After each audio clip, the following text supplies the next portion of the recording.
بسم اللہ الرحمن الرحیم۔ ہمارے پاس اسلام آباد مذاکرات کی ایک کہانی ہے، وہ کہانی جو آپ نے کہیں نہیں سنی، اور اس کے لیے ہم نے اپنے کئی دوستوں سے مدد لی۔ ترکیہ میں سید افتخار گیلانی، ان سے مدد لی۔ نیو یارک ٹائمز میں ہمارے کچھ دوست ہیں، وہاں سے مدد ملی، اور کچھ دوست جو ہیں پاکستان میں جو ابھی اپنا نام نہیں دینا چاہ رہے، انہوں نے مدد کی۔ ان سب کے نکات کو ملا کے ہم نے ایک کہانی بنائی، اور وہ کہانی مذاکرات کی کہانی کی شکل میں آپ کے سامنے پیش کر رہے ہیں۔ گو کہ اسلام آباد کے سفارتی ماحول میں امریکہ اور ایران کے درمیان پاکستان کی بھرپور سہولت کاری کے سائے میں ہونے والے حالیہ مذاکرات کسی کامیابی سے ہمکنار نہیں بتائے جاتے، مگر عالمی امور کے ماہرین اور مبصرین کا یہ ماننا ہے کہ جدید تاریخ کی سب سے بڑی سفارتی سرگرمی تھی۔ اس غیر معمولی سرگرمی کی گہرائی کا اندازہ اس بات سے لگایا جا سکتا ہے کہ دونوں وفود میں کم و بیش 400 افسران شامل تھے۔ ایرانی وفد 2 خصوصی طیاروں پر مشتمل ایک غیر معمولی لشکر کے ہمراہ اسلام آباد وارد ہوا تھا۔ اس وفد میں سپاہ پاسداران انقلاب اسلامی کے متعدد اہم ارکان بھی شامل تھے۔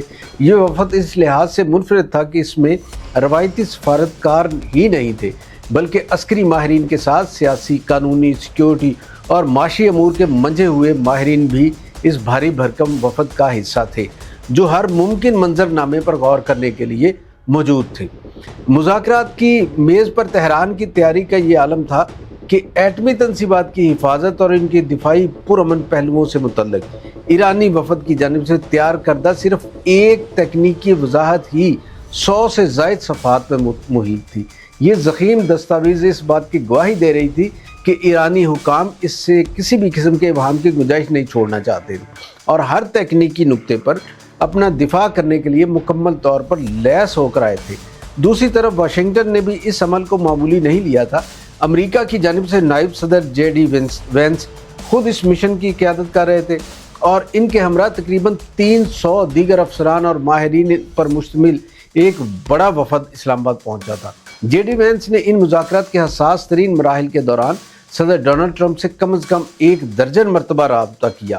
صرف یہی نہیں، بلکہ امریکی نائب صدر نے ایک بار اسرائیل کے وزیر اعظم بنجامن نیتن یاہو سے بھی براہ راست گفتگو کی، جس کا ممکنہ مقصد علاقائی خدشات کو دور کرنا تھا۔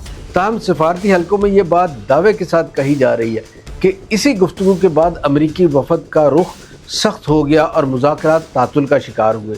ویسے اس مقام پر یہ توقع رکھنا شاید حد سے زیادہ پر امیدی اور غیر حقیقی ہوتا کہ ویانا میں سن 2013 سے 15 کے درمیان ہونے والے جوہری معاہدے کے پیچیدہ مسائل جو 2 سال کی طویل تگ و دو کے بعد حل ہوئے تھے، انہیں اسلام آباد کی ایک ہی نشست میں مکمل طور پر سمیٹ لیا جائے گا۔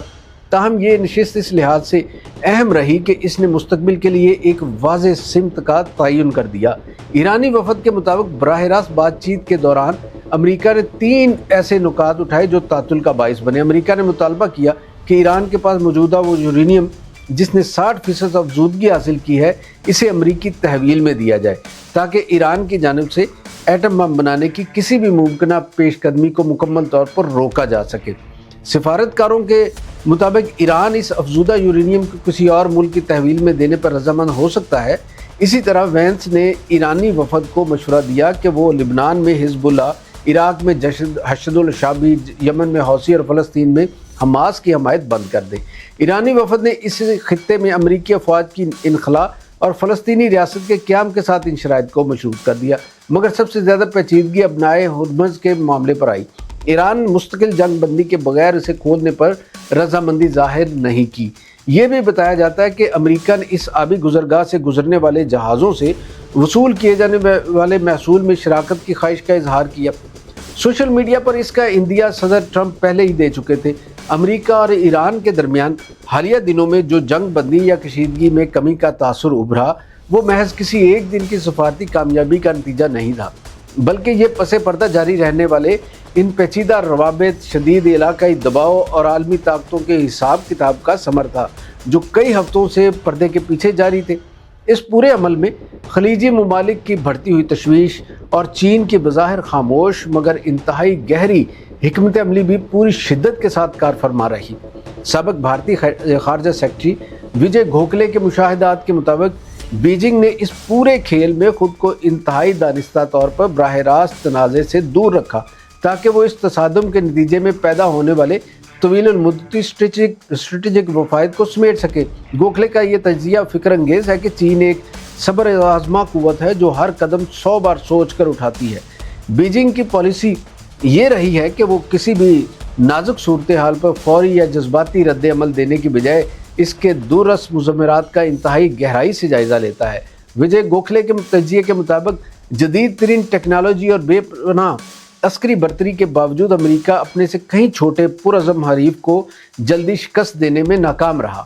یہ ایک ایسا پہلو ہے جو خاص طور پر چین کے لیے بہت اہمیت رکھتا ہے، کیونکہ بیجنگ مستقبل قریب میں تائیوان کے تناظر میں اسی نوعیت کے چیلنجز کا سامنا کر سکتا ہے۔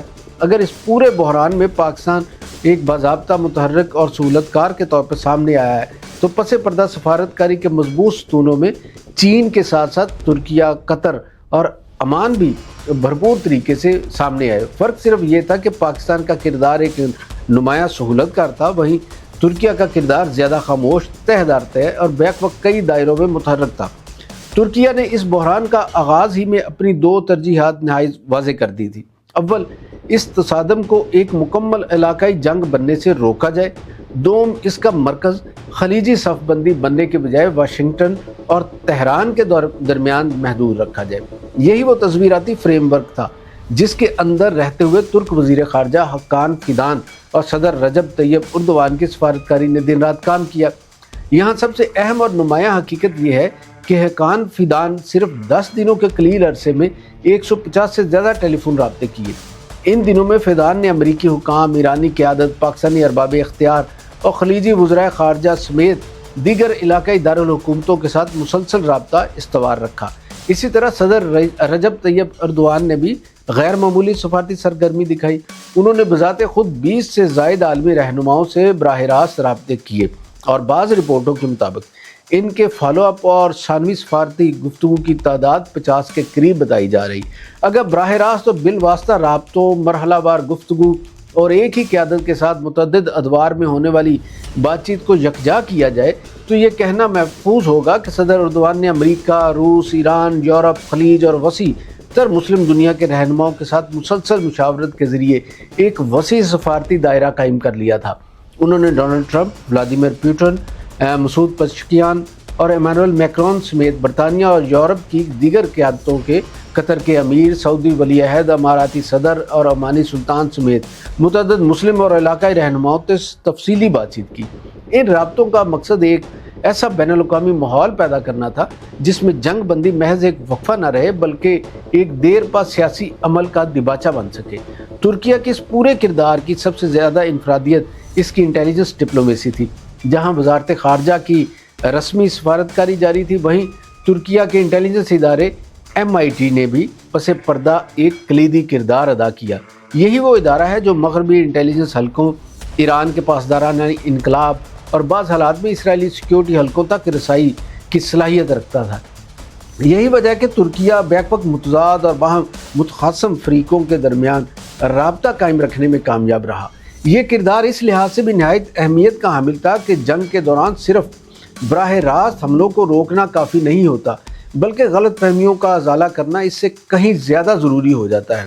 ترکیہ نے ایران کو بعض اہداف کے انتخاب کے بارے میں قبل از وقت تنبیہات پہنچائی اور خلیجی دارالحکومتوں کو تحمل کی تلقین کی۔